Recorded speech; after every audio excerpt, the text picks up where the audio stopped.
Hello everyone, welcome to the second part of the video series How to Prepare for BHU MA English Entrance Test. If you haven't watched the first part of the video yet, then go and watch it because it would be difficult for you all to understand this part of the video series without watching that one. In this video, I'll be covering another important sections of the syllabus that I met when I was preparing for it. And trust me, it will be really useful for all the students and for those students who have completed or completing their graduation from a state university. Yes, it is not an easy task to do, but not even an impossible one. In the last of the video, I'll give you a bonus tip which will surely help you in boosting your preparation. And if you are watching this video but haven't subscribed the channel yet, then do subscribe, because 92% of the audience who watch the video don't subscribe, just watch and go away. And 92% is a huge percentage. Sometimes it really demotivates me to make videos on these topics that will help English literature students. So if you are still here, means you are interested, then do subscribe and share. The first study tip that I have given you all is to check out the syllabus. And since there is no any specific syllabus provided for the preparation of this exam, I have made it on the basis of my own observation after going through several year question papers.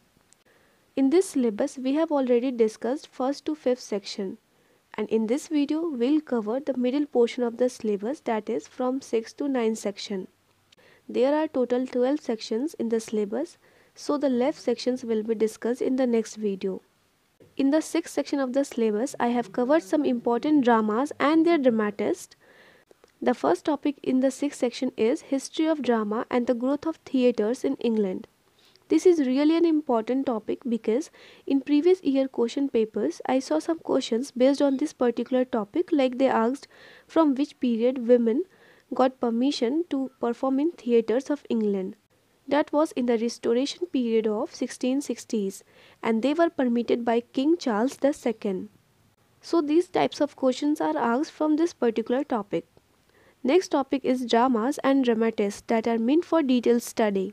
You need to pay attention on both the content of dramas and the life event, achievements and other works of those dramatists. The first one is William Shakespeare and his Macbeth, Twelfth Night and Merchant of Venice. Last year in 2021, they asked the beginning dialogue of the drama Twelfth Night, and that is, if music is the food of love, play on. They asked lines of Macbeth as well and different characters of Merchant of Venice. That is why I have put these three dramas for detailed study.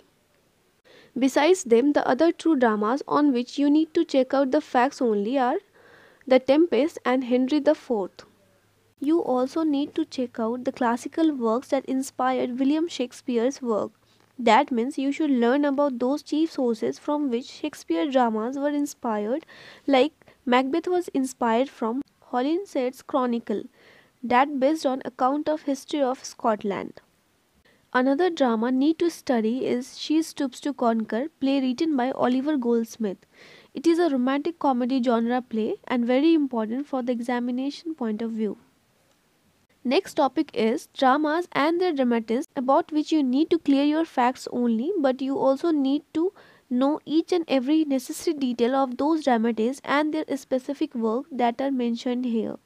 And those are Arms and the Man, written by Irish dramatist George Bernard Shaw. While reading J.B. Shaw, you must know about his pleasant and unpleasant plays. Okay. Next is Look Back in Anger. It is a realistic play written by John Osborne in 1956. They mostly ask when did the play Look Back in Anger was first played in theatre, and that is 1956. Next to read is Riders to the Sea, written by another Irish playwright J.M. Sin in 1904.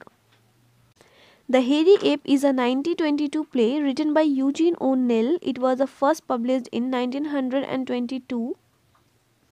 The name of the protagonist of this play is Yang, whose name has been frequently asked in the question papers. Another play is All My Sons by Arthur Miller, and the last one is the play Taledanda, written by Girish Karnad. In 2021, they asked what is the theme of the play Taledanda. So this section covers at least 5 to 7 questions around 20 to 28 marks.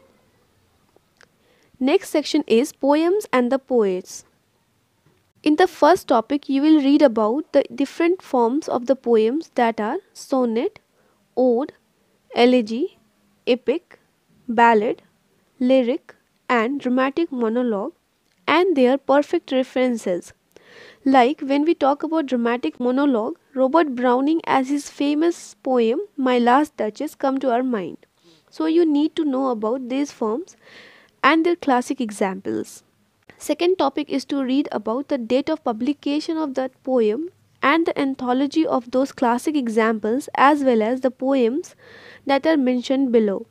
You need to know about the date of publication of all works, doesn't matter whether they are dramas, poems, novels, fiction, or anything. In 2021, they asked the date of publication of Paradise Lost and one of the poem of Indian writer Toru Dutt. That is why I have mentioned this term as a specific topic. Those poems you need to study in detail, as the lines of the poems are asked sometimes, and sometimes they ask about the poets of these poems. The first one is William Shakespeare and his sonnet number 60, 116, and the poem Went to the Sessions of Sweet Silent Thoughts. Next one is John Milton and his poems How Soon Hath Time and Ode to the Morning of Christ's Nativity. Another is John Donne and his poem Valediction of Forbidding Morning. Alexander Pope and his poem From Essay on Man. William Wordsworth and his Tintern Abbey. P.B. Shelley and Ode to the West Wind. John Keats and his Ode to a Nightingale. Alfred Lord Tennyson and his poem Tithonus. Robert Browning and his poem My Last Duchess, a famous dramatic monologue. Wilfred Owen, A Strange Meeting. W.B. Yeats, The Second Coming. T.S. Eliot, The Love Song of Alfred J. Prufrock. W.H. Auden, Unknown Citizen. Philip Larkin, Wants. In the 8th section, I have covered the important topics related to novels and novelists.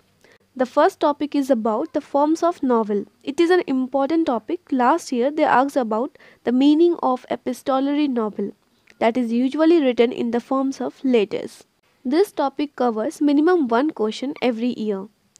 The form of novel about which you should read are epistolary, picaresque, gothic, historical, realistic, and psychological novels.